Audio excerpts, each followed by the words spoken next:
Bakit mo di-double cross ang grupo ni Mr. Cheng?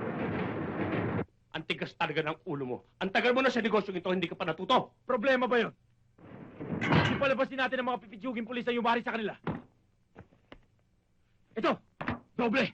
Hindi ka pa ba natutuwa nito? Wala akong pakialam dyan. Kung ganyan ang takbo ng utak mo, hindi ka tatagal dito.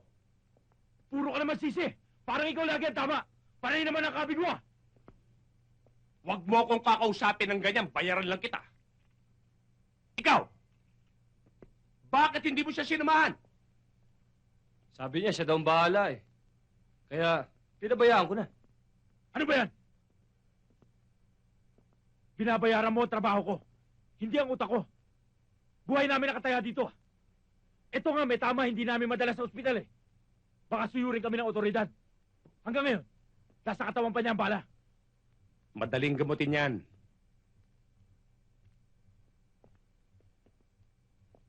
Saan ang tama mo? Dito, boss.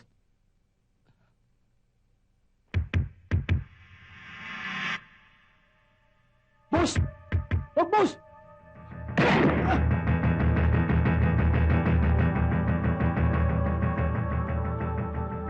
Ngayon, alam mo na ang patakaran ko. Tara. Betchy, my golly, guys! Welcome to the kingdom! Please come in. Pasok kayo, tuloy lang dito sa box office every day. Ang beauty! Ay! Ano ba naman yan si Boogie? Ang aga-aga, ang ingay-ingay. Nakakaya sa mga kapitbahay. Boy naman, masanay ka na sa kanya. Malaki rin naman ang naitutulong niya sa parlor eh. Baka mamaya, yan pa magpahamak sa atin. Anong ibig mong sabihin? Aba, hindi lang babae nire-rape ngayon, pati lalaki. Kapag ginawa niya yon, ako mismo ang bibitay sa kanya. Tanda mo yan. Kuya, alis ka na? Ba't nandito ka pa? Kailangan niya magtrabaho. Mag-iingat ka, kuya. Ikaw mag-alala. Sige, kumis ka na. Oh, kiss na. Oh, ikaw nang bahala sa kanya. Sige. Pre, pambira naman kasama ba yan? Aba, syempre. Appetizer yan. Sa totoo lang, Ito talaga si Boogie, mga guys, ito ang pinakabuenas na araw ko. Boogie, pwede trabaho muna bago chismis?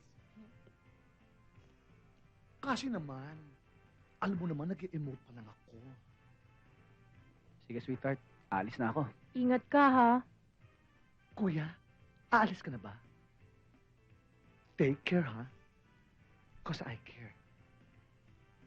Boogie, ah. Huwag mong sirain ang umaga ko. Baka maubos ang pasensya ko sa'yo. Kuya, baka ma-develop yan. But before anything else, Kuya, may I ask a question? Ano ba ang latest issue sa kaso ni Madam Jojo Velosa? Ay nako, Boogie. Hindi ganyang klaseng kaso ang hinahawakan na asawa ko. Napaka-chismoso mo talaga. Sige na, magtrabaho ka na.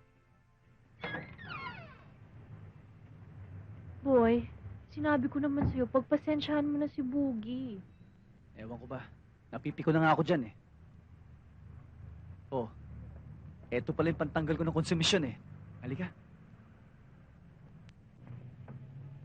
Nang, pakarga naman. Oo ba? Sweetheart, pakihawak.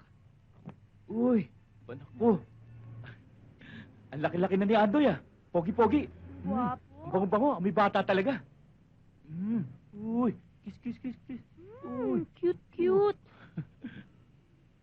Kayo naman kasi ayaw niyong pagmaganak eh. Nako, Nay. Gustong-gusto na ho. Hindi lang matsyempohan. Uy, boy, huli ka na sa trabaho mo. Pinanggigilan mo na naman yung bata. Sige, kiss. Uy! Sombrero? Meron din ako yan. Oh. Mwah. Sige, Nay. O sige. Maraming salamat to, ah. Bye-bye. Sige ho. Magkakaroon din tayo niyan.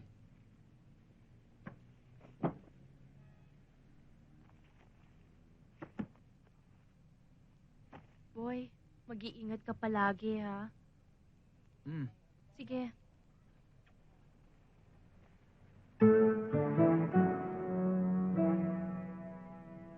Hoy!